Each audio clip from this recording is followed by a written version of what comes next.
우리 정재민 씨님께서 이야기를 가지고 오셨다고. 아, 신민아님 벌써 이거 임혜전 선수가 A4 전술인가요? 이렇게 종이를 자료를. 아니 근데 정말 네. 이게 준비하면서 너무 힘들었어요. 진짜 이거 아마 이게 제일 힘들지 않을까 좀 싶고 아동학대, 아동학대 법무부에서 2014년 이후로 아동학대 특례법이 만들어진 이후로 아동이 사망한 그런 학대로 사망한 모든 케이스를 다 조사 분석을 하고 있거든요. 전수조사. 이게 어떻게 하면 막을 수 있었을까? 왜 이걸 막지 못했을까? 지금 제가 말씀드리려는 몇 가지 사건도 좀 인천과 관련이 좀 깊습니다. 예를 들면 지금 이제 인천 계부 목검 사건이라고. 계부 목검. 얘를 목검으로 많이 때려가지고 이제 사망에 이르게 한 사건인데요. 20대 계부 이모 씨는 5살 아이의 손과 발을 묶고 목검으로 때렸고 아이는 학대를 당하다 숨졌습니다. 엄마 신모 씨는 남편이 손발을 뒤로 묶어 아이 몸이 활처럼 휘었다고 당시 상황을 증언했습니다. 여기서 이제 왜 이렇게 했냐에 대해서 이 피고인은 피해자가 거짓말을 하고 피고인을 무시하는 것에 대해서 자신이 어릴 때 모습을 보는 것 같아서 그걸 부정하고 싶은 생각에 그렇게 했다는 거예요. 그래서 이게 판결이 어떻게? 판결은 이제 살인죄로 징역 22년을 받았다가 검찰이 항소해서 이 아이의 엄마들은 그 상황 속에서 어떤 행동을 했는지 궁금해요. 엄마도 이제 그때 구타를 당했어요. 그래서 엄마도 다른 데 갔고 그러니까 엄마가 같이 외출하면서 애는 화장실에 감금해놓고 나가는 거예요. 그 자체 생모가. 중간에 아마 우리가 조금 더 주의를 기울였으면 막을 수 있는 기회가 분명히 있었을 것 같거든요. 네, 있었죠. 그래서 격리 조치도 하고 그 생모가 또 신고도 했었고 그래서 형사처벌 받았어요. 애도 보육원 갔고. 그러니까 근데 이제 여기도 좀 안타까운 점이 이렇게 다시 같이 살겠다고 했을 때 이제 그 아동보호 전문기관이나 이런 데서 승인을 해준 거죠. 2년 넘게 머물던 보육원에서 돌아온 지 한 달 만이었습니다. 그게 상식적으로 아까는 뭐 그게 오랫동안 지속됐다는 걸 안 상태에서 그 아이를 거기다 다시 집어넣는 거는 진짜 호랑이 굴에 집어넣는 거랑 똑같은 거잖아요. 근데 이제 결과를 알아서 그렇지 사실 보육원에 이제 한 2년 있었고 떨어져 있었고 그 엄마가 같이 남편이랑 합쳤고 그럼 이제 뭔가 가정이 회복되어 가나 이런 생각을 했을 수도 있었을 것 같아요. 그리고 이제 이 불안하게 큰 아이들일수록 더 분리불안이 강해요. 그러니까 굉장히 사랑받고 큰 아이들은 혼자도 잘 놀아요. 근데 이렇게 상처받고 큰 애들은 오히려 혼자 잘 못 있어서 말씀대로 지금 즉시 분리 조치를 해도 다시 가고 싶어요. 너무 분리불안이 너무 심해서 죽을 거 그게 그 분리불안은 그냥 외로운 정도가 아니라 그냥 이러면 죽을 것 같은 그런 공포에 휩싸이는 거예요.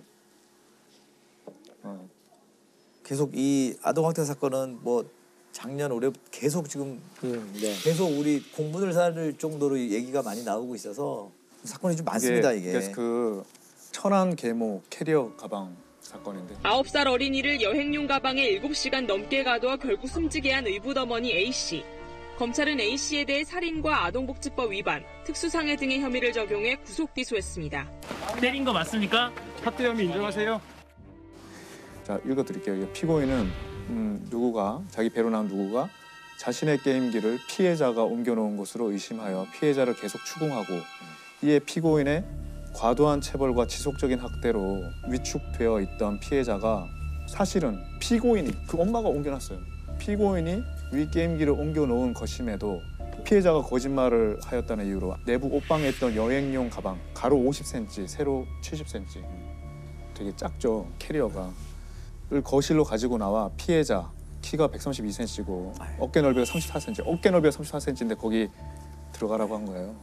이에 피해자가 아니에요라고 말하며 뒷걸음질 치다가 별다른 저항을 하지 못하고 가방 안에 들어가 옆으로 웅크린 자세로 눕자 피해자를 가방에 가두어 두고 12시 10분경 지인들과의 점심 약속을 외출을 하면서 친자녀들에게 1시간에 한 번씩 가방의 방향을 바꾸라고 지시하였고 이에 친자녀들은 진짜 용의주도하다. 근데 귀가를 했어요. 귀가를 해서 자기 친자녀들이 피해자가 가방에서 나오려고 하고 가방 안에 일부러 소변을 보았다라고 말했어요. 그 말을 듣자 피고인은 아직도 피해자가 반성을 하지 않고 반항하고 있다고 여겨서 안방 내부 옷방에서 더 작은 여행용 가방 거기에 들어가도록 지시하고 가방의 뚜껑을 덮고 지퍼를 잠갔다.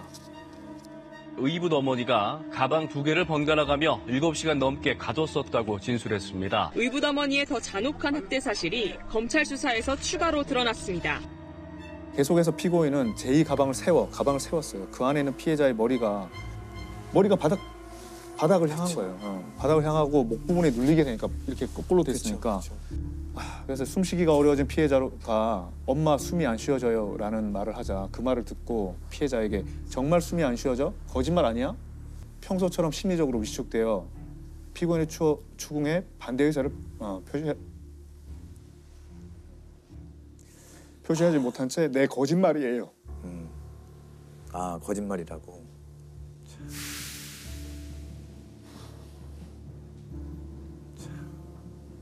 얘가 이제 너무 힘드니까 가방 내부에 그 박음질이 된 천을 뜯어서 거기 나가려고 가방에 뜯어진 부분으로 손을 내밀자 피해자에게 넣어라고 말하였음에도 넣어 그랬는데 손을 넣지 않자 이를 자신에 대한 반항과 진정한 반성이 없는 행동으로 여기고 분노하였다. 이에 피고인은 당시 73kg의 체중으로 그 가방 위에 올라가서 앉았다가 올라가 뛰거나 밟고 이에 피해자가 울며 숨이라고 소리를 지르는 등 고통을 호소하였음에도 계속 뛰거나 밟았다. 살인이네. 아니 이렇게 이 아이가 믿고 키우고 싫으면 아이를 왜 맡았느냐가 저는 이해가 안 되는 거예요. 그렇지. 이렇게 미운 애를 네. 자기 입장에서는 그러니까요. 남편과 싸우고 이러면 애한테 화풀이 하는 거예요. 가기 전에 징역 22년을 지금 받았는데 2심에서 25년으로 역시 아까랑 똑같고. 이 같이 있었던 이 피고인의 친자식들 네. 이런 상황에 가담 내지는 목격하고 어찌됐든 동조하게 된 거잖아요. 친모의 애들은 친모의 범죄를 증언해요. 이렇게 했고 이렇게. 다 얘기해요. 네. 아, 이게 그 아이들 얘기가 참조가 많이. 그거죠. 근데 하여튼 이 엄마는 수많은 반성문을 제출했는데 피해자가 거짓말과 나쁜 행동을 하고 이해할 수 없는 행동을 해서 모든 방법이 물거품으로 돌아가고 실망스러운 피해자의 모습을 봤다. 그 아이의 길을 꺾기 위한 일종의 기싸움이었다고 이야기합니다. 그러니까 판사도 피고인의 진정으로 반성하고 참여하고 있는지 의문이다 이렇게 써놨죠. 좀 25년도 왜 이렇게 모자란 것 같죠.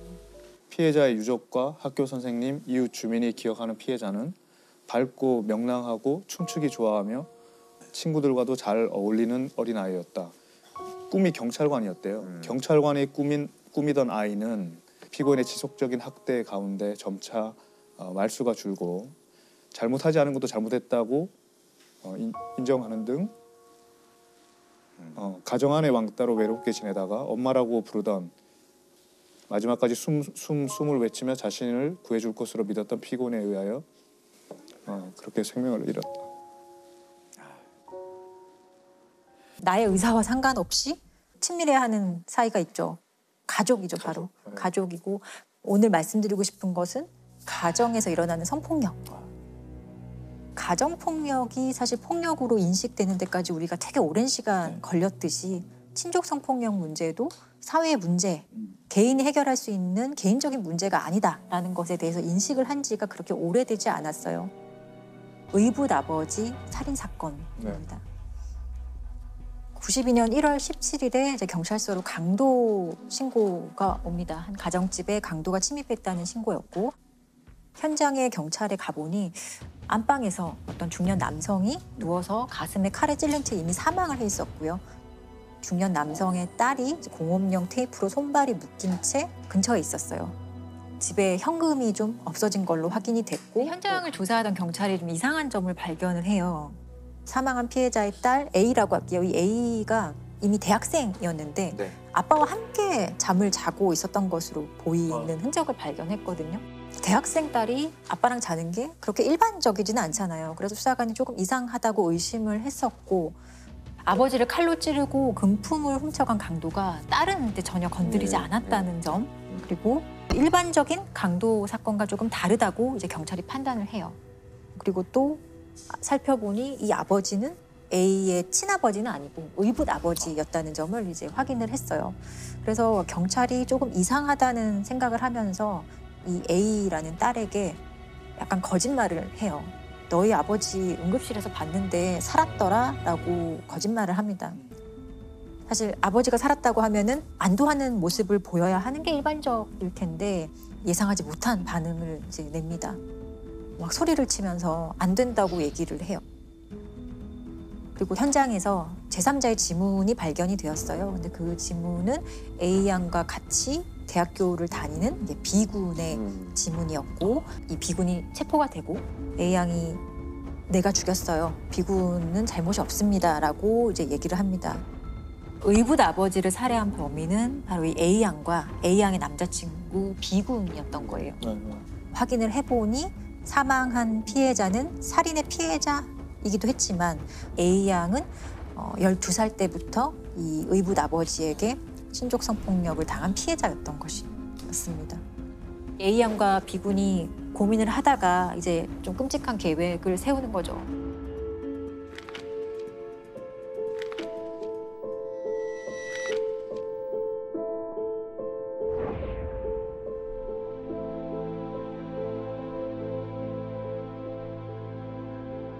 A는 어렸을 때 어머니가 재혼을 해요. 7살 때 재혼을 하고 이 의붓 아버지를 만나게 되는데 A 양이 12살이 되던 해부터 이제 상습적으로 A 양을 이제 성폭력하기 시작을 했는데 처음에 성폭력은 가족들 몰래 A 양 성폭력하다가 A 양의 어머니가 이걸 다 알게 되었어요. 근데 그럼에도 불구하고 중단하지 않고 이제 그때부터는 아예 대놓고 노골적으로 계속 성폭력하기 시작을 해요. A 양의 어머니에게도 이 사실을 알리면 죽여버리겠다는 식의 협박을 일삼았고 한 번은 이 A 양과 A 양의 어머니가 경찰에 신고를 한 적이 있다고 해요. 근데 이 A 양의 의붓 아버지의 직업이 이제 검찰청의 간부였던 거예요. 당시에 경찰이 A 양의 아버지를 보고 검찰청 간부인 걸 확인하고 그대로 그냥 돌아간 적이 있다고 하거든요. 그때는 완전히 무기력해졌겠죠. 공권력에 대한 어떤 최소한의 기대나 희망이 완전히 사라지는 순간이었을 거라고 생각하거든요. A 양은 결국에 이제 20살이 돼서 대학을 가게 되는데 기숙사 생활을 하게 되거든요. A 양의 아버지는 그 A 양의 그 학교 시간표까지 관리를 하면서 일거수일투족을 다 감시하고 그때 또 아버지가 계속 성폭력을 또 자행을 했던 거거든요. 그러다가 A 양이 이제 이 B군을 만나게 되거든요. 다행히도 B군은 A 양의 이런 그 피해 사실을 다 알고도 A 양을 진심으로 사랑했고 A 양을 도와주기 위해서 무척이나 노력을 합니다. 한 번은 A 양과 B군이 함께 아버지한테 가서 교제를 허락해 달라는 그런 요청도 하는데 절대 안 된다. 눈에 띄지 마라. 그래서 이 과정에서 사실 A 양과 B군은 어떤 방법을 동원하더라도 이 의붓 아버지의 범행을 중단할 수 없겠구나라는 생각을 해요. 이 의붓 아버지가 죽어야 끝나겠구나라는 판단을 했던 것 같고 B군이 집에 와서 잠들어 있는 아버지를 칼로 심장 부위를 찔러서 바로 이제 살해합니다. 그리고 강도인 것처럼 보이기 위해서 그 A 양의 손발을 다 묶고 현금도 없애고 또 집도 막 흐트러 놓고 이런 식으로 이제 이 사건의 전말이 이제 다 밝혀지게 된 거죠. 경찰의 신고나 법의 판단을 받을 수 없다라고 판단한 것 같아요. 너무 절망적이었을 것 같은데. B군의 부모님이 이제 이런 상황을 모두 확인을 하고 아들과 이 A 양을 도와야겠다라는 판단을 하고 한국 성폭력 상담소를 찾아가서 사건을 알리고 도움을 요청을 해요. 아, 당시에도 그런 기관이 있었어요? 네, 있었어요. 여기서도 뭐 문제의 심각성을 인식하고 이 사건과 관련한 공동 대책위를 꾸리고 수많은 피해 지원 단체와 그리고 대학생들이 함께 모여서 이 A 양과 B군을 이제 구명하기 위한 운동을 시작을 해요. 그리고 22명의 변호사들이 이 A 양과 B군의 이제 무료 변론을 맡게 돼요.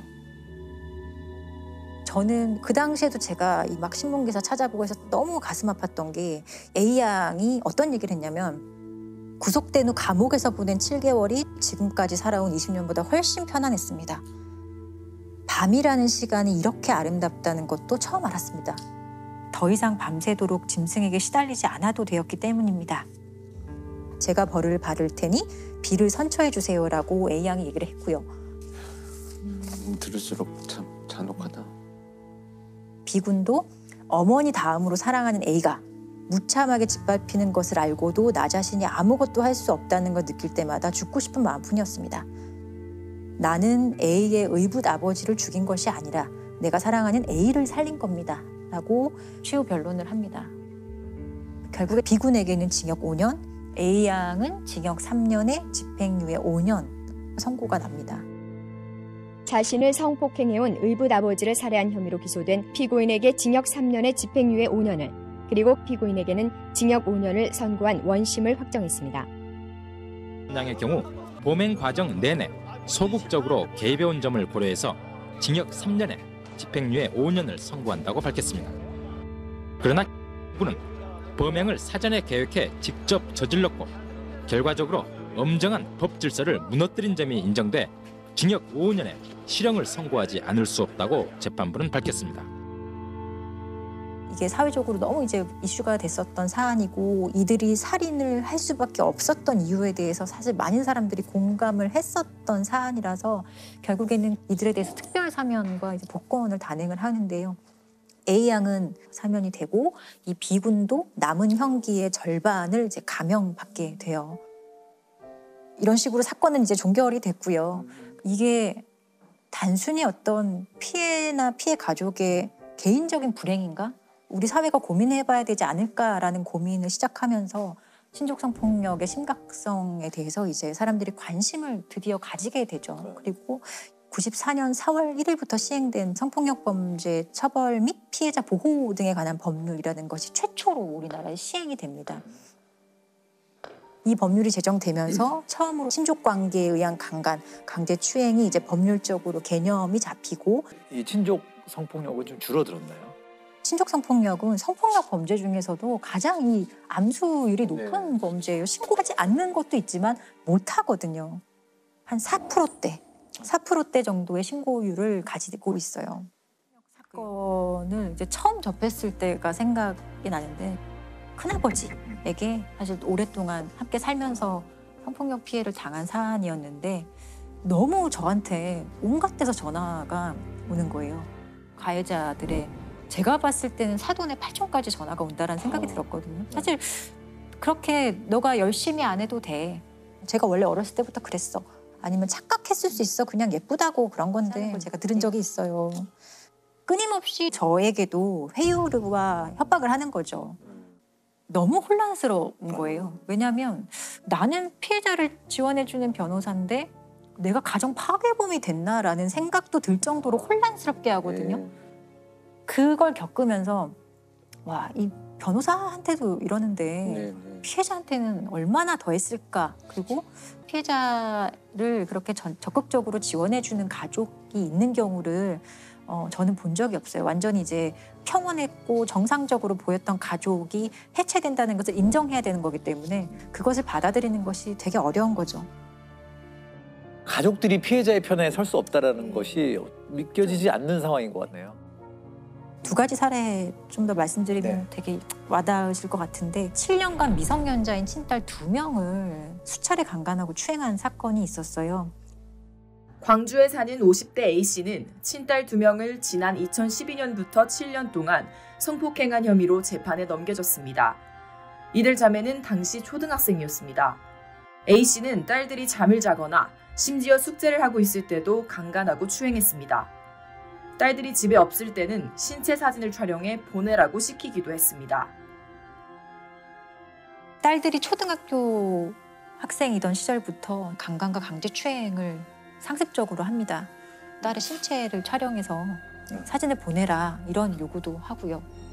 피해자들의 엄마는 이걸 다 알고 있었는데도 신고하거나 다른 조치를 전혀 취하지 않았어요. 보통 그 친족 성폭력 사건에서 보호자들이 쉽게 도움을 주지 못하는 이유가 엄마 역시 가정폭력의 피해자인 경우가 사실 대부분이고요. 선뜻 도와줘야 하겠다는 생각조차 하지 못하는 경우가 되게 많아요. 그리고 경제적인 문제도 사실 되게 큰데 가해자가 이 가정에서 사라지게 된다면 당장 내일 어떻게 살아가야 될지 생계가 막막한 거기서 오는 어떤 두려움도 신고를 사실 못하게 되는 이유 중에 하나로 꼽을 수 있어요.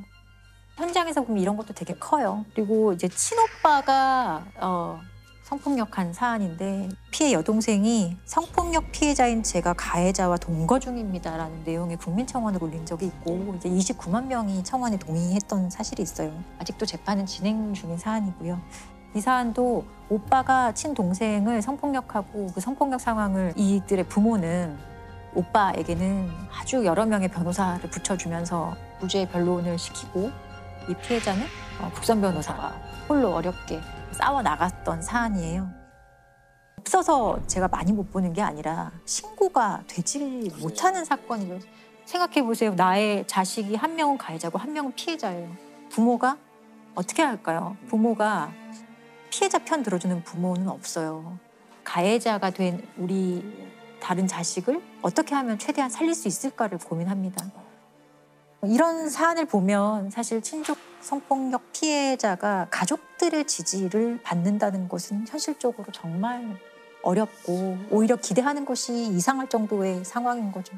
반대로 피해자의 각오가 필요하네요. 그렇죠. 우리 가족과 난 단절될 각오를 네. 하지 않는 한. 실제로 선고형도 일반 강간죄에 비해서 사실 많이 높게 설정이 되어 있지만 친족 관계에 의한 성폭력 가해자들이 도대체 얼마의 형을 사는지 71.4개월 정도, 6년 정도. 그러니까 사실은 형의 집행이 종료되고 다시 가정 친족 관계로 돌아왔을 때 그런 걸 생각하면 그렇게 만족스러운 형량은 결코 아니라고 생각이 들어요. 말도 안 되는 형량인데요. 고민이 되겠지만 피해자를 조력해주는 어떤 체계적인 시스템이 사실은 있어요. 피해자가 원할 경우에 뭐 쉼터라든지 피해자 지원 시설로 가서 보호받고 가족과 단절해서 살 수 있는 공간이 마련되어 있기 때문에 고민하지 않고 신고해도 된다고 생각해요. 이들이 내는 목소리를 우리가 잘 듣고 그리고 그 용기를 지지해주고 함께 고민하는 것부터 우리가 시작해야 될 것 같아요. 범죄 현장에서 가만히 보면 참 아이러니하게 가해자들도 트라우마가 있는 경우들이 있고요. 그들의 범죄로 인해서 또 다른 트라우마가 생기기도 하고 어떤 굴레처럼 계속 반복되고 있죠. 그래서 오늘은 트라우마와 관련된 범죄 얘기를 좀 하고자 하는데 사실 근데 트라우마 자체가 범죄의 원인이 된다고 보기는 되게 어려운 부분입니다. 그렇지만 이제 그 트라우마가 수면 위로 올라오면서 범죄 현장에 어떤 행동으로 나타났느냐를 알 수 있는 사건이 하나 있었습니다. 제가 프로파일링을 한 초창기의 사건이었는데 2000년 10월 25일부터 그해 12월 19일까지 발생한 사건인데 사망한 사람이 3명이고요. 한 명이 미수예고죄 사건입니다. 이제 첫 번째 사건은 학교에 갔다 오던 초등학교 3학년 학생을 이 김혜선이라는 자가 납치를 합니다.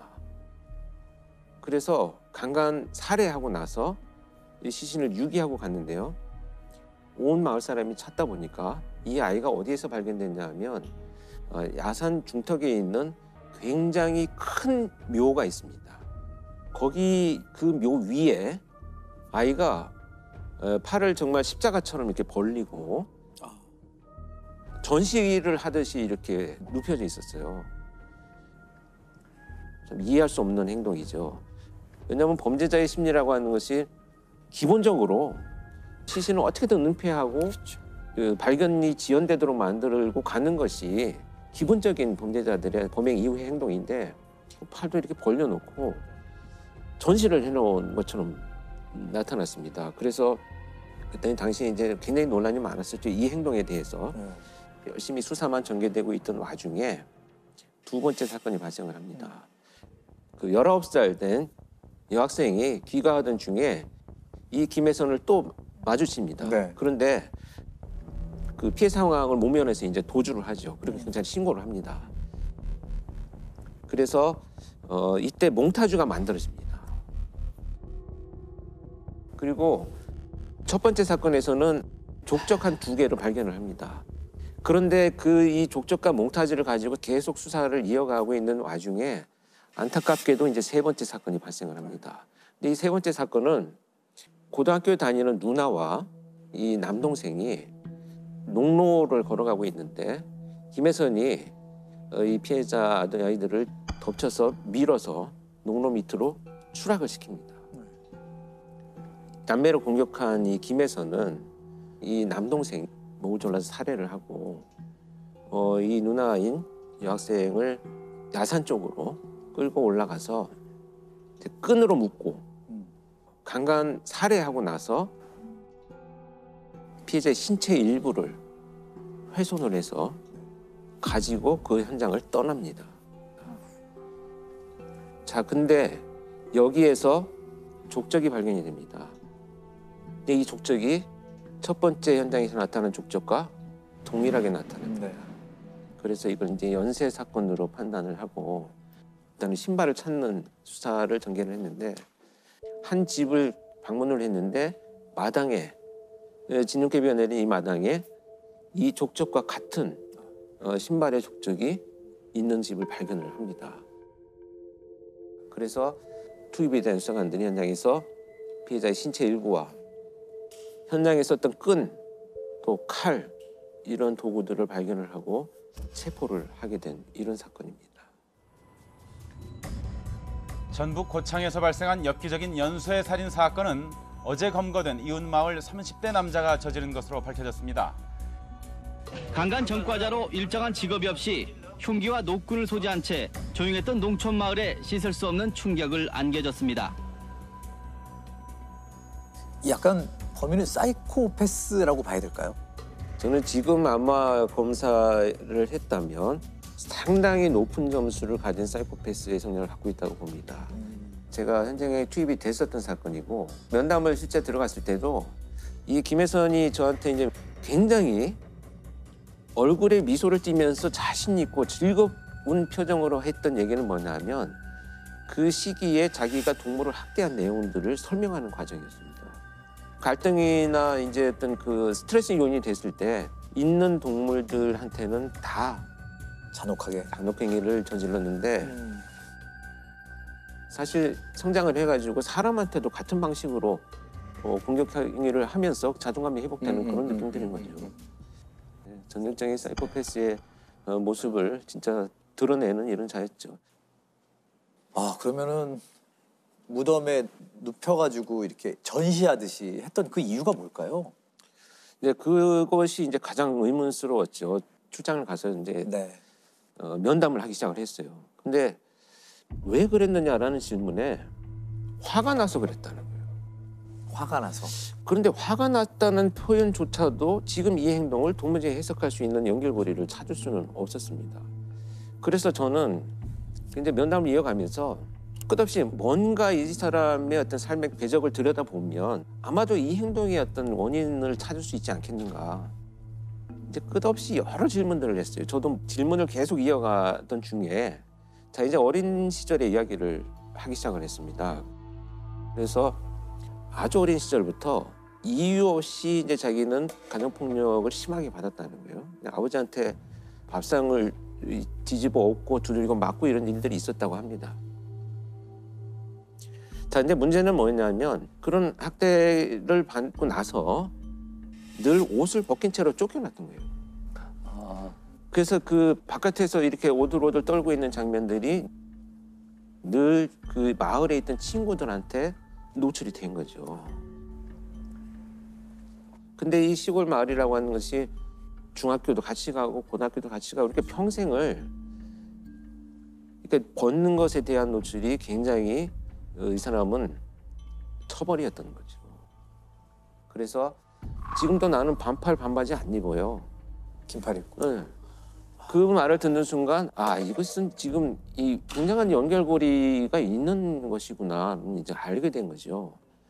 그래서 이 첫 번째 피해 아동이 납치를 해서 성폭행을 하려고 데리고 갔는데 성폭행을 하는 과정에 이 아이가 사망을 해버렸다는 거예요. 네. 의식을 잃고 자기는 자기의 목적을 이루지는 못했는데 아이가 사망했다는 것이 화가 났다는 거죠.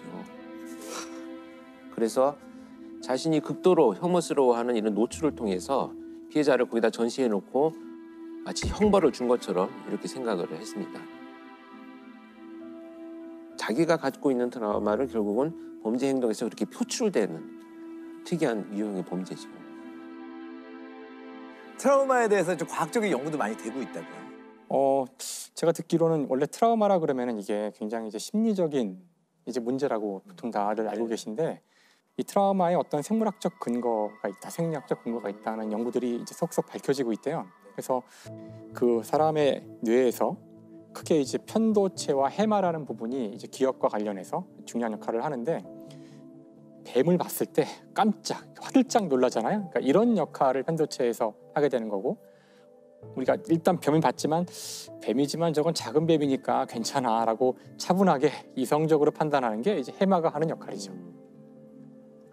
보통 우리가 이제 경험을 해서 기억으로 바꿀 때 이 두 가지가 다 협업을 잘해야 돼요. 자, 그런데 이제 그 트라우마가 남는 상황일 때에 이제 연구를 해보면은 이 해마가 제대로 역할을 못하고 편도체가 아주 과잉으로 이제 이것이 흥분돼 있는 이런 것들이 많이 발견됐대요.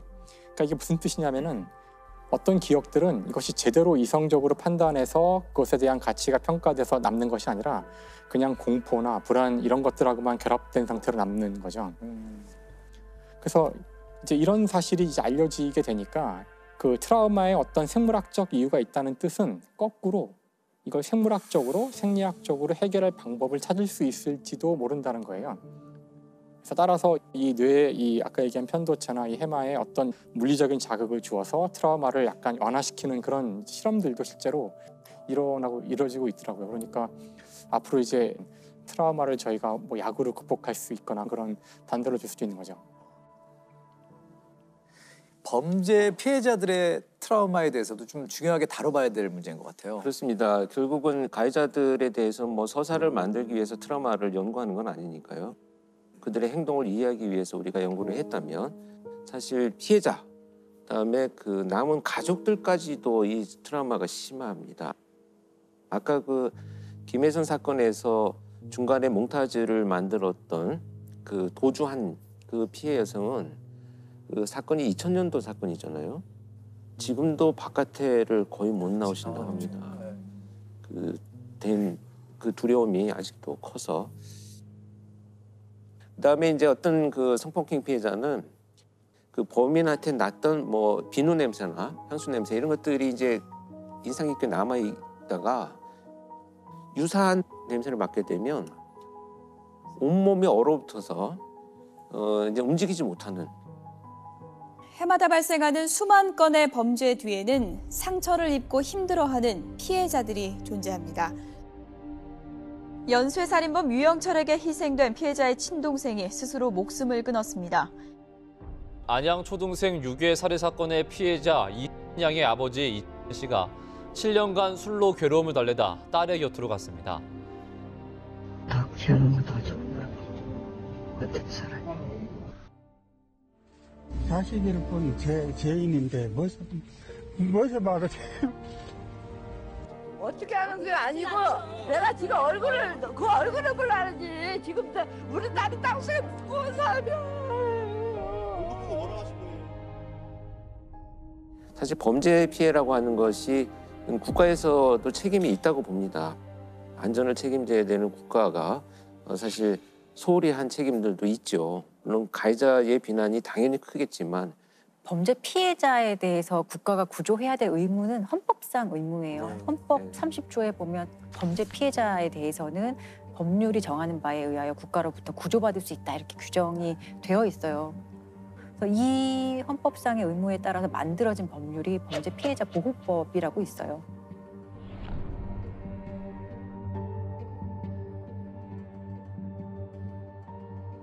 지원책이 있지만 사실 제가 볼 땐 매우 부족하다고 네. 생각이 들고요. 근데 실제로 이게 참 범죄 피해자들이 막 적극적으로 알아보고 신청하고 이래야 되는 사전 절차가 좀 있어요. 그래서 놓치고 지나가는 경우도 있고요. 그리고 어떤 범죄 피해자 구조금이 나온다 그래도 죄책감을 가지고 그 구조금을 제대로 사용 못하는 분들도 계시고.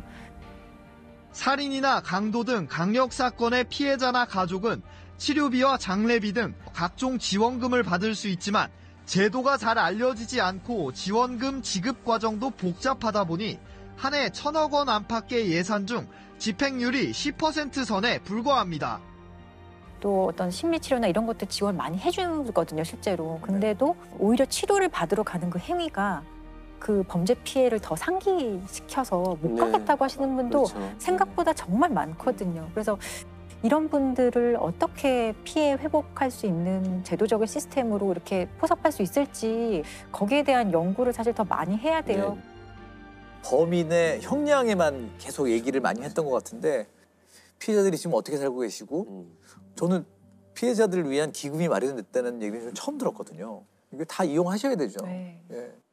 이제는 또 다른 어떤 그 피해로 인한 다른 범죄가 재생산되거나 아니면 본인들의 극단적인 선택을 하는 이런 부분들도 우리가 이제 예방을 할 수 있는 노력들이 분명히 이어져야 된다 이렇게 생각을 합니다. 네. 우리의 삶이 처음부터 피해자의 삶은 아니었잖아요. 어느 순간에 보면 이 슬픔을 딛고 일어나서 치유가 되는 거예요.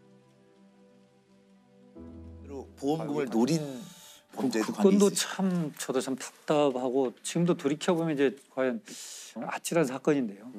2006년도쯤에 피해자가 아버지예요.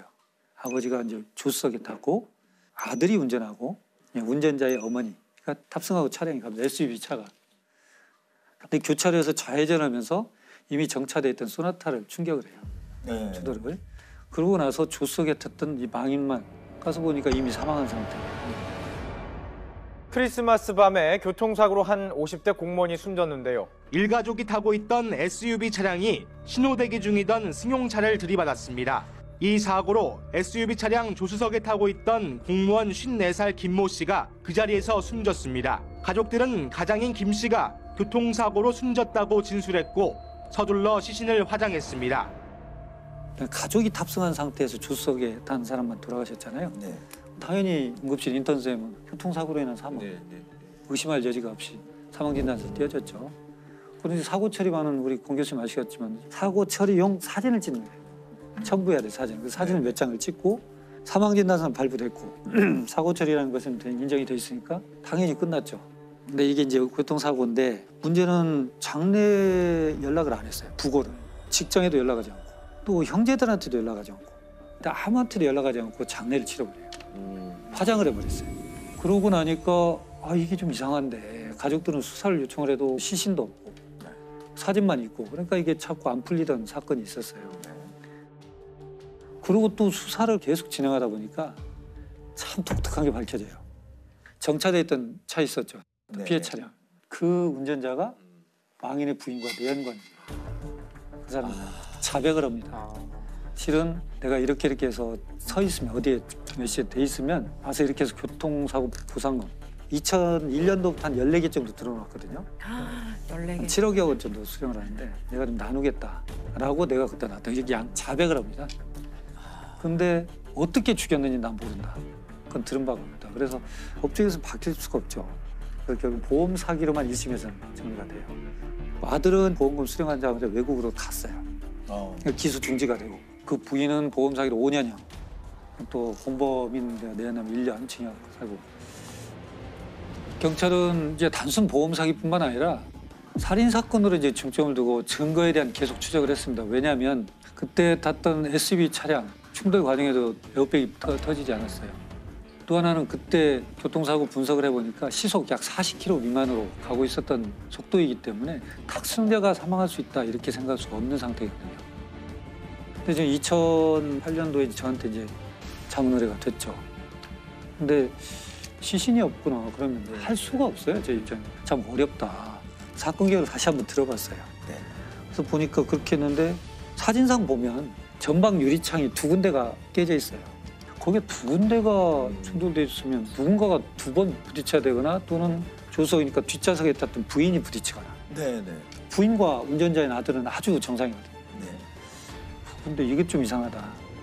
근데 시신 장례식장에서 찍은 사진이거든요. 지금 교통사고 처리반이. 근데 딱 뒷면을 보는데 시반이 형성이 잘 돼 있어요. 시반이라는 게 그 피가 이제 고여가지고 그럼 피부 결국은 밑에 우리가 사망했다 그러면 심장이 멈추는 거거든요. 네네. 심장이 멈추면 혈액이 돌아다닐 힘을 잃어요. 그럼 이건 맥체이기 때문에 중력이 작용하는 방향으로 그대로 이동을 해요. 시간이 걸립니다. 어느 정도 자리 잡으면 색깔이 나타나기 시작해요. 근데 이 사람은 앉아있는 상태에 사고가 나고 응급실 가서 계속 실려가면서 등 뒤로 이동할 수 있겠죠. 근데 시반이 사망한 지 1시간 반 만에 그렇게 형성될 수가 없어요. 조수석에 타기 전에 이미 누워있는 상태에서 시반이 형성됐어야 돼요. 사망 시간을 그 훨씬 전으로 봐야 돼요. 그래서 2심에서는 이게 이제 무기징역이 되죠. 그리고 이제 살인 혐의가 돼서 외국에 나와 있던 아들은 민터폴로 체포가 돼서 들어왔죠. 일단 둘 다 이제 무기징역. 단순 교통사고 같았지만 망자의 부인과 아들이 범인으로 지목됐습니다. 김 씨 앞으로 14개의 보험이 가입돼 있었고 피해 차량 주인이 숨진 김 씨 부인의 내연남인 것도 의문이었습니다. 재판부 역시 김 씨가 살해된 상태로 사고를 당했다고 판단했고 김 씨의 부인과 아들에게 각각 무기징역을 선고했습니다.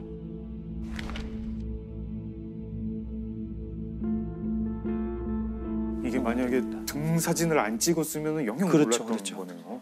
오히려 장례를 정상적으로 좀 치렀으면 묻힐 뻔했던 거네요. 이분들의 좀 성급한 마음이 꼬리를 잡히게 된. 근데 그게 문제예요. 지금 우리나라가 뭐 OECD 국가 뭐 10위 안에 들어있고 그러지만 근데 출생과 국적 취득은 굉장히 까다롭습니다. 근데 사망에 대한 것은 굉장히 허술해요.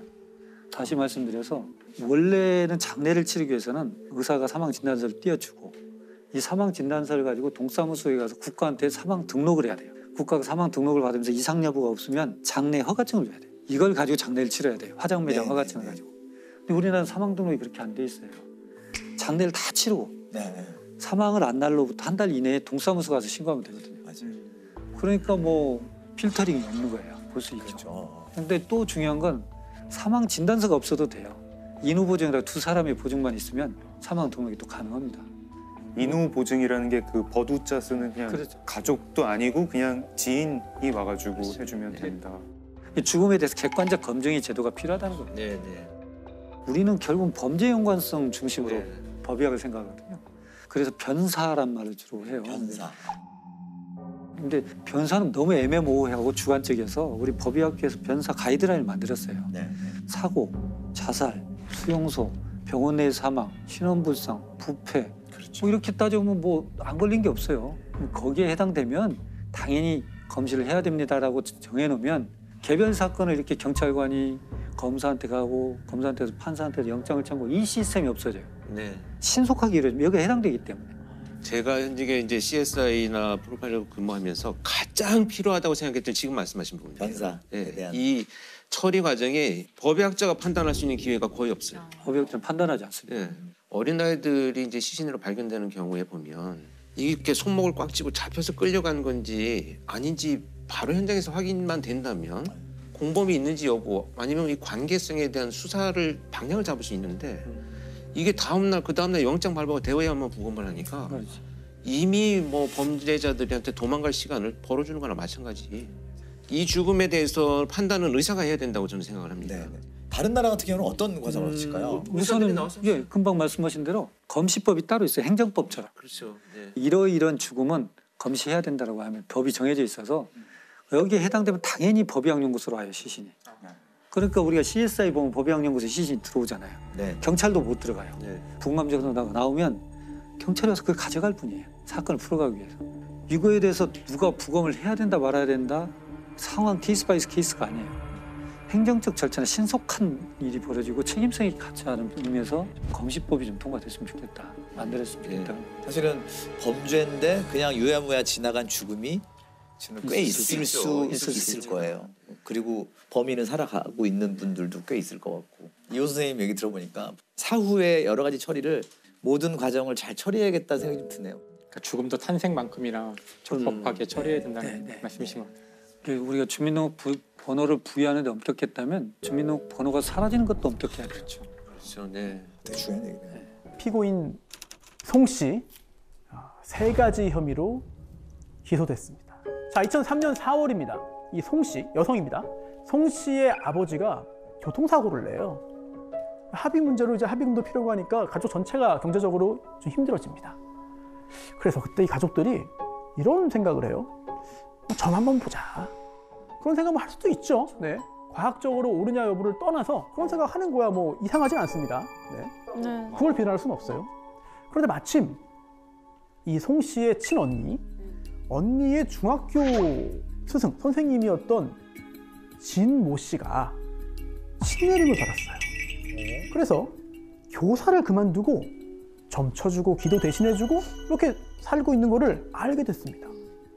그래서요, 이 진 씨에게 도움을 청했는데 그때부터 이 가족 전체가 이 진 씨에게 의존하게 됩니다. 진짜 문제야 이거 진짜. 이 진 씨 뭐라고 말했냐면 전생으로 인해서 너희 가족들 다 단명한다. 악업을 처리해야 되는데 그러려면 기도비가 필요하다. 기도 안 하면 더 큰 애군으로 너희들 다 고생한다. 나는 태양 그리고 달하고도 교신한다. 이런 허무맹랑한 이야기를 그런데도 이 송 씨 가족은 이걸 다 믿었습니다. 그래서요. 마음이 약해졌으니까. 네, 맞아요. 예, 이 진 씨가 방생 기도를 해야 되는데 이 가족들이 송 씨 가족이 빚내서 사서 바친 거예요. 그리고 전국 사찰 뭐 돌아다니면서 기도하는데 그 따라다니고 이미 정신적인 지배가 이루어졌어요. 자, 그런데 이 가족들이 서로 뭐 얘기도 해보고 또 이렇게 얼굴 마주보고 있으면은 이상한 낌새를 눈치챌 수도 있어요. 그렇죠? 네. 그러다 보니까 이 진 씨는 가족들끼리 또 떼어놓습니다. 야, 너희 가족들끼리 서로 영적으로 안 좋은 영향을 준다. 서로 연락 주고받지 말아라. 이 가족은 또 그 말을 또 믿습니다. 그대로 해요. 연락을 안 해요. 지배 종속 관계 이루어진 거죠. 아니, 한 명도 아니고 여러 명이 한꺼번에 이렇게 되는 게 어떻게 가능한가? 아니, 세상에 별별 일 다 있지만 사실 저는 이게 가슴으로 이해는 잘 안 되거든요. 맞아. 심리학자들이 이런 얘기 많이 합니다. 세상에서 가장 분리시키고 갈등하게 만들기 쉬운 조직이 가족이라고. 왜 그러냐면요. 당신 가족들 이런 안 좋은 일 있었지. 가까운 사이니까 모든 일이 다 있거든요. 희노애락이. 예. 이렇게 짜증났던 적 있었지. 다 있었거든요. 다 있죠. 네, 없지 않지. 네, 그래서 가족, 가까운 사이 이것만큼 분열시키기 쉬운 조직이 없는데. 근데 만약에 분열되는 과정에서 그 사람이 너한테 있어서 안 좋아 이 말이 아닌 너로 인해 그 가족이 안 좋아 이러면은 저 같아도 못 혹시나 만나지. 뭐 뭔가 넘어지거나 다치거나 뭐 나 때문인가? 그러면 심적으로 약해져 있는 상태에서 그런 일이 벌어지면 저 같아도 더 많이 불안하고 내가 가까이 가지 말아야지 이런 생각이 들 것 같아요. 진 씨가 이런 인간 심리를 잘 이용해서 세뇌시킨 건데 그런데 이 송 씨 가족 경제적으로 더 힘들어집니다. 채무 독촉도 막 받고 그러니까 이거 돈을 벌어야겠다라는 생각을 하게 되는 거죠. 그래서 2009년 이 진 씨, 이 자칭 도사, 이 진도사가 소개를 해줘요, 일자리를. 이게 뭐냐면 이 진도사의 사촌 동생 그리고 또 승려인 임 씨가 지내고 있는 절에 들어가서 일을 하고 돈을 벌게 됩니다. 그런데 이 절에 가서 일을 하면서요, 이 송 씨가 아이를 얻게 됩니다. 네? 누구? 이거 너무 냄새나. 임신을 했다고요? 네. 승려의 절에서요? 누구 아이인지 뭐 질문을 드릴 필요가 없을 정도로 맞습니다. 승려. 그 진도사의 사촌 동생이면서 승려인 그 임 씨와의 사이에서 아이를 갖게 되는 건데요. 임신 34주 만에 제왕절개로 출산을 합니다. 미숙아죠, 미숙아. 신생아 중환자실을 가서 인공호흡기를 달고 있었어요. 그런데 진도사가 빨리 퇴원시켜라. 아이 데리고 나와라. 거기 있으면 안 된다. 라고 말을 하니까 송 씨는 애가 위독하고 위험한 상황인데도 퇴원을 요구합니다. 미쳤나 봐 진짜. 그 대사 이상 검사했더니 이상 소견 나와서 이거 재검 받아야 되는데요. 나가겠다. 또 뇌 초음파 검사 받았더니 이상이 있어요. 정기 검사 받아야 됩니다. 근데 그것도 안 해요. 심지어 퇴원 후에 필수 예방 접종도 안 했어요. 근데 그거는 너무 아동학대. 예, 맞습니다. 자, 이게 첫 번째 범행. 아동복지법에 있는 이제 아동학대 중에서도 의료 방임이죠. 근데 그 정도면은 병원에서 자진적으로 좀 약간 다른 기관에 신고하거나 그런 시스템이 있지 않나요? 네, 근데 그런 절차까지는 진행이 되지 않아서 우여곡절 끝에 퇴원을 합니다. 어머. 아니 어떻게 그걸 퇴원을 해? 근데 그때 이제 진도사는 돈이 없어요. 진도사도. 네. 그러니까 이 아이를 낳고 얼마 안 된 이 송 씨에게 또 찾아오죠. 그러면서 이런 말을 합니다. 이 모든 애군이 너 그리고 너의 아기 때문이다. 어떤 특정한 의식을 행해야 한다라고 말했는데요. 어떤 의식이었을까? 아이를 이용해서 어떻게 뭔가 범행을 저지르게 만들었을 것 같아요. 예. 아니면 아이를 안고 이제 뭐 국어를 해라? 동양 하던. 예. 소신공양. 그게 뭐예요? 그게 뭐예요? 몸을 태워서 뭐야? 업보, 뭐 업장을 사라지게 한다. 물론 몸에 불을 붙여가지고 그냥 태워버리면 사망하니까 그건 아니었고요. 향불 이거를 몸에다가 갖다 대는 거예요. 자, 물론 이게 그 정통 불교에는 연비 의식이 있죠. 예, 정통 불교에는. 그런데 이게 팔에 아주 잠깐 이게 되는 게 끝이에요. 당연히 건강상의 위험이 생기지 않죠. 그런데 이 진도사는 뭐 정식 승려가 아니잖아요. 송 씨의 등에 됐다가 하고 한마디로 향불로 몸을 지진 거죠. 자, 시간이 지날수록 더 세집니다. 향 하나였는데 2개가 되고 점점 늘어나요. 등에서 시작했는데 어깨, 허벅지, 머리까지 합니다. 화상이 심해져서 일을 못해요. 그러니까 진도사가 이렇게 말합니다. 너 그냥 아예 우리 집으로 와라. 그래서 이 진도사가 자신의 가족들과 함께 살고 있는 그 집으로 들어오게 됩니다. 함께 살면서도 계속 이걸 해요. 계속 해요, 이거를. 그렇게 또 2달이 지납니다. 이게 2010년 8월인데요. 이때 이 진 씨가 송 씨에게 또 막 화를 냅니다. 내가 좌선을 했는데 안 좋은 게 보였다. 너 내가 기도하라고 절에 보냈는데 왜 애를 만들어 왔냐? 이러면서 화를 냅니다. 그러면서 야, 너한테 이거 연비해도 소용이 없으니까 이제 너의 애한테 하겠다. 미쳤나봐. 자, 이런 지시, 이런 이야기를 들은 엄마 송 씨. 정신 차려야죠. 마음으로는 안 했으면 하는데. 그렇죠. 동의를 했습니다. 미쳤나봐 진짜. 제가 아이라고 하다가 이게 아이가 정확하지 않은 것 같아요. 그래서 아기라고 했는데 몇 살이었을까요, 그럼 이때? 이 아기가 생후 6개월. 6개월. 어떻게 울어? 애가 당연히 울죠. 근데 계속 귀 막고 벽 보면서 이제 모른 척 한 거예요. 이게 2번째 범죄입니다. 아동 학대 중에서도 신체에 대한 학대죠. 신체에 손상을 가했으니까. 다쳤으니까 치료해야 되잖아요. 당연히 방치했죠. 또 다른 의료 방임입니다. 그리고 안타깝게도 그 다음 날 이 아기는 사망한 채로 어떡해. 얼마나 했어. 사람이 죽었어요. 진도사가 진 씨가 발견한 겁니다. 경찰에 신고 당연히 안 했죠. 이거 은폐하라고 합니다. 엄마한테 말도 안 해요, 일단. 아기용품부터 다 이렇게 챙긴 다음에 사체 있잖아요. 이불에 싸서 비닐 쇼핑백에 넣어요. 그리고 그 아기 사체를 이제 그 엄마 송 씨에게 줍니다. 그리고 차를 타고 근처 야산으로 갑니다. 야산으로 가요. 그 다음에 아기용품 옆에 이제 아기 사체가 들어있는 비닐 쇼핑백을 놓고 신나를 뿌립니다. 어떡해 진짜. 한지로 된 탑다라니. 여기에 불을 붙여서 그 위에 올려놓고 마지막으로 송 씨가 이 진도사에게 받은 라이터를 던져서 사체를 태웁니다. 사체 손괴죄죠. 이게 3번째 범행입니다. 징역 몇 년 정도가 타당하다. 징역 몇 년이 마땅하다. 그 아이도 모자라서 완전 정말 아기잖아요. 아이의 의사 표현도 할 수 없는 그 아기를 그렇게 했다는 것 자체가 그것도 엄마가. 하지만 지금 어떤 죄로 재판받는 것이냐? 살인이 아니에요. 그렇죠? 네.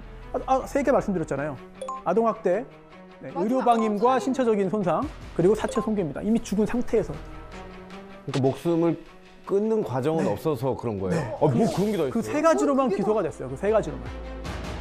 판사의 판결은 검사가 기소한 거에 대해서만 유죄, 무죄. 이건 인정돼, 인정 안 되면 할 수 있는 거거든요.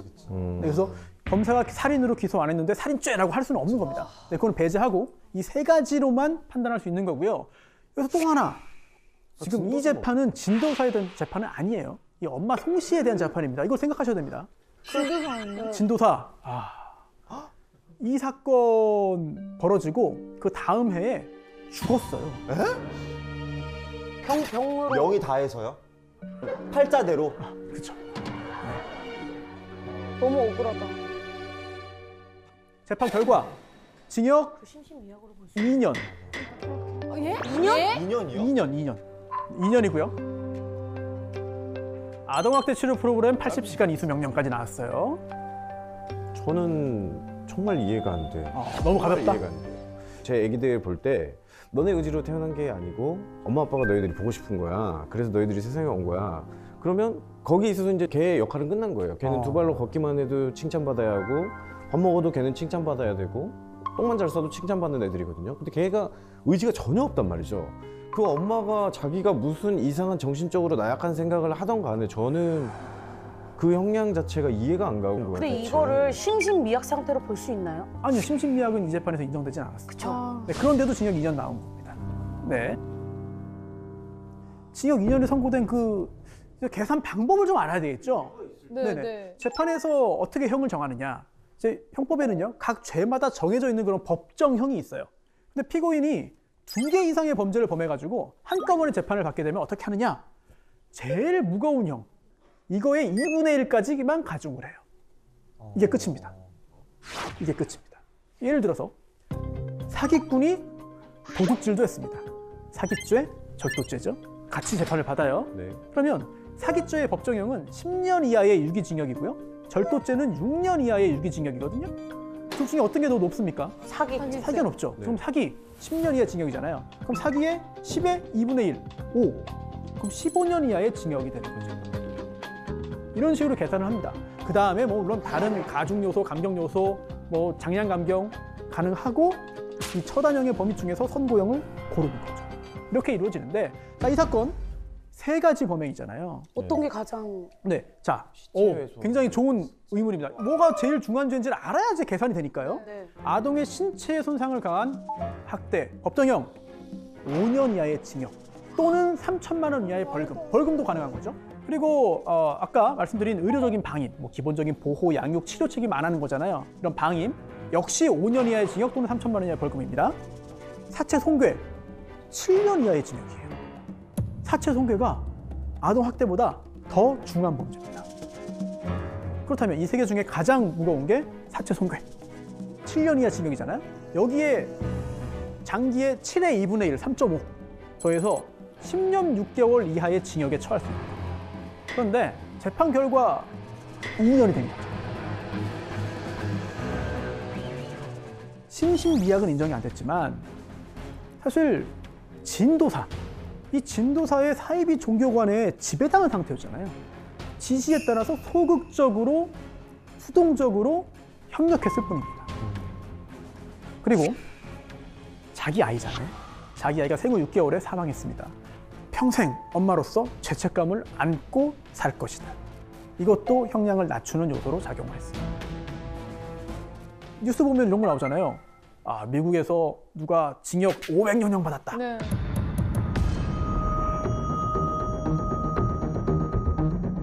미국이나 영국 비롯해서 이런 그 영미법계에서는요, 피고인이 여러 범죄 저지르면 다 더해요.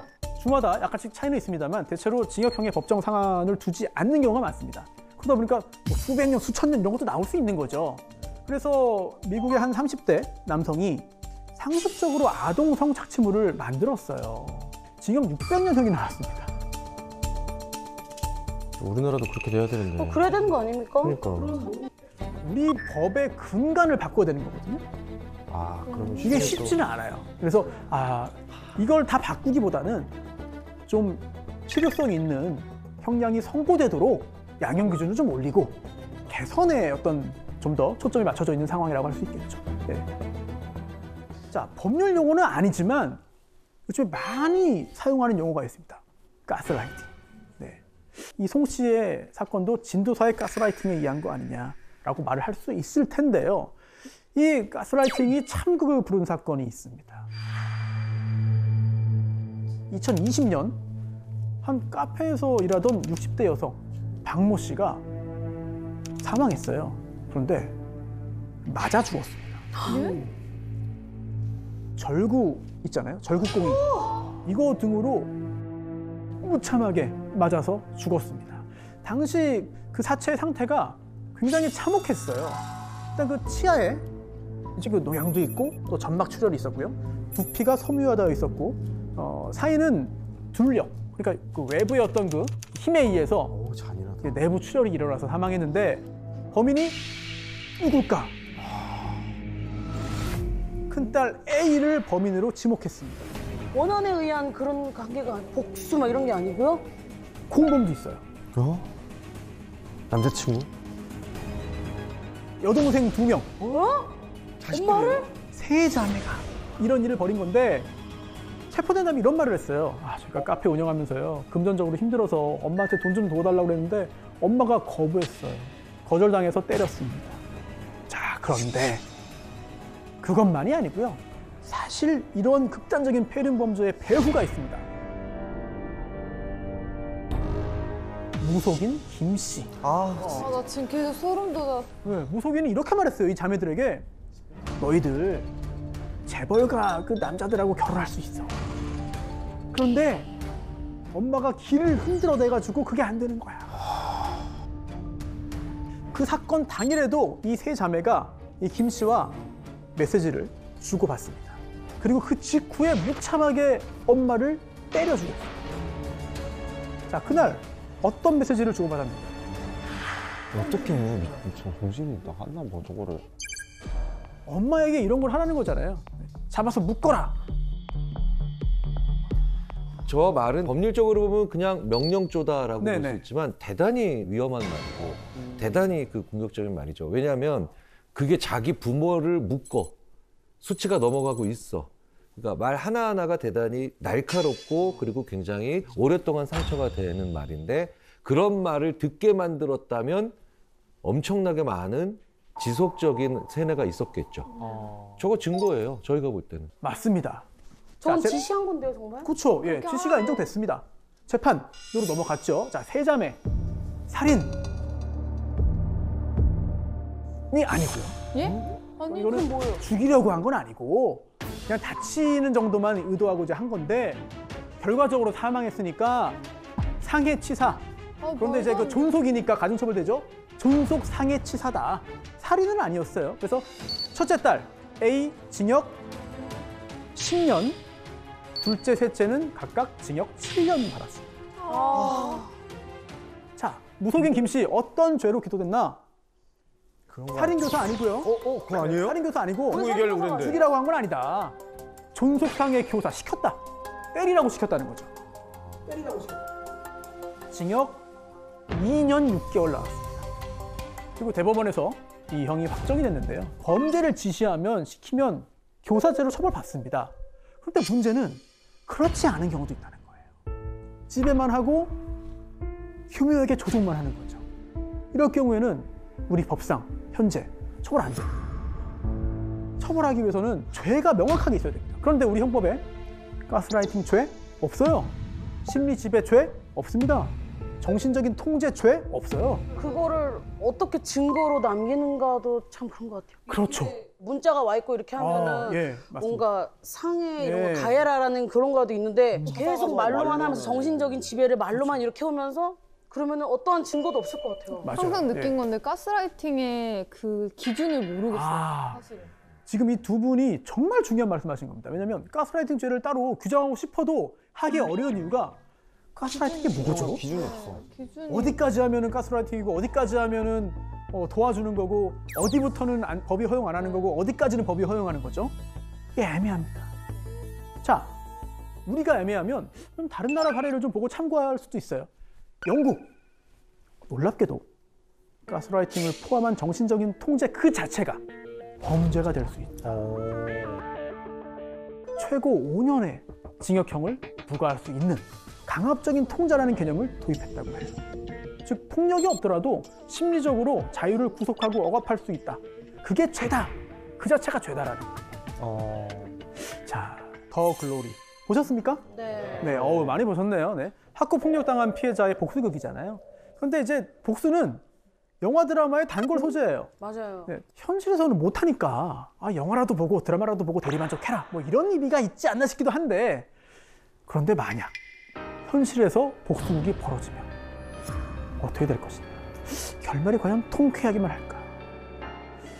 2000년 5월 과천의 한 공원에서 환경미화원이 뭘 발견해요. 아 제발 아니에요. 네, 토막나서 봉지에 담겨서 벌어진 사람의 발목. 어떡해. 발목만 발견한 겁니다. 경찰이 수색에 나왔습니다.